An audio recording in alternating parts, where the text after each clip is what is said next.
Welcome back to the shop, folks. Tonight we're going to work on a Husqavarna 435 XTorqs.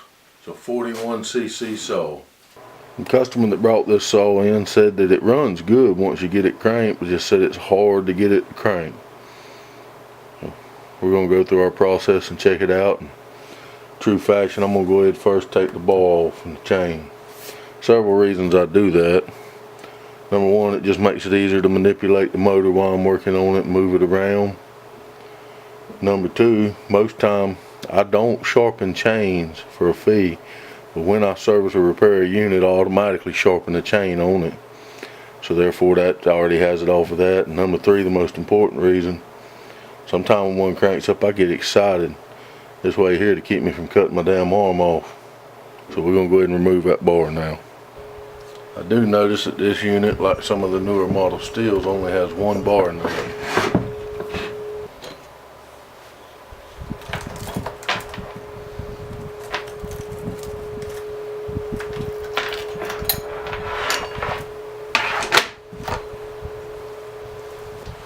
Alright, now that we got the bar and chain off, we'll inspect the sprocket. It has some wear, but nothing we can't live with. Next thing we're going to do is try to crank the unit, see if it's also hard for us.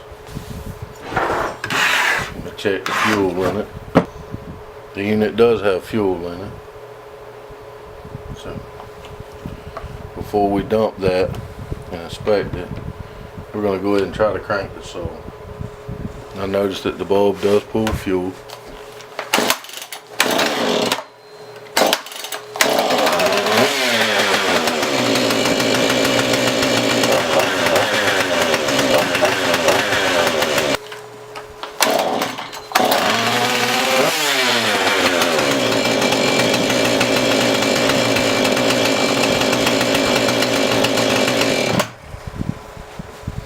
Since we got it here on the bench, we'll go ahead and check the fuel lines out, make sure everything's good. We'll start by removing the cowl off of the unit. Exactness. Inspiration. Yes, we're in that degree of precision. Ladies and gentlemen, introducing the GMC Acadia. The next generation SUV has arrived. Step up to GMC with 17% below MSRP. My motto's always been, dinner's on you and the rest of the night's on me. And a romantic partner. Got your hairline in my body. Do you own one? No. Then no. Alright, so since the saw fired right up for us, it can't be much. But just to be sure, I'm going to go ahead and run a few check-throughs. We're going to check the fuel line inside the tank a little closer. I've checked the fuel lines under the cowl here. All of it seems sound. We're going to check the air filter, the spark plug, and the spark arrestor. See a little dirt in the air filter.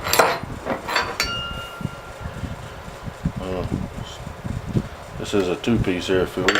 Pull it apart where we can get a little better view. I see some dirt. I don't see anything that's, very major. But we'll go ahead before we put that back together and clean that, since it is a cleanable air filter.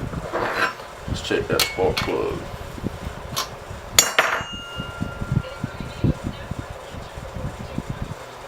Now that spark plug looks a little rough.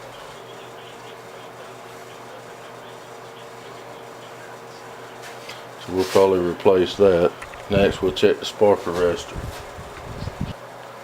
It doesn't seem too bad. It's got a little bit of stoppage, but we'll clean it. But it's not enough to hinder the saw. We're going to take a little closer look in that fuel tank. Check the end of that line. And check that fuel filter. Make sure it all looks good. Once again, all we're doing is just verifying everything, because the saw cranked right up for me.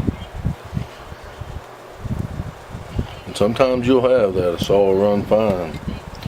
They'll get it back out there in the field and get it hotter than you can get it on a bench and have the same problems. However, in this situation, the man did indicate that it was when he first starts the saw.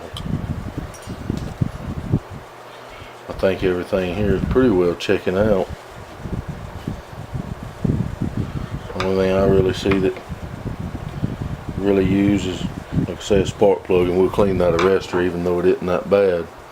It does have some blockage in it, so while we got it out, there's no reason not to go ahead and clean it. Other than that, I think the man did indicate that it's one of his workers that uses this saw, so it may be that the guy using it just don't know how to crank it. Either way, we're going to get a plug for it. Roll that route. So since we know that this plug isn't any good, we're going to go ahead and put a new plug in. We've now reinstalled the plug, the new plug. We're going to put the air cowl back on and the bar back on and see if she'll still run smooth. Alright, we're going to try to start the saw and see if it starts any easier, which it started for me pretty good, but one thing I did notice is that the old plug was gapped at about a 0.50 thousandths. And according to the manual on these things, they're only supposed to be gapped at a 0.020. So that could have played a part. It's larger. You got a lot larger gap there that fire is trying to jump across. So that could have very well played a part in it. Let's see what we got.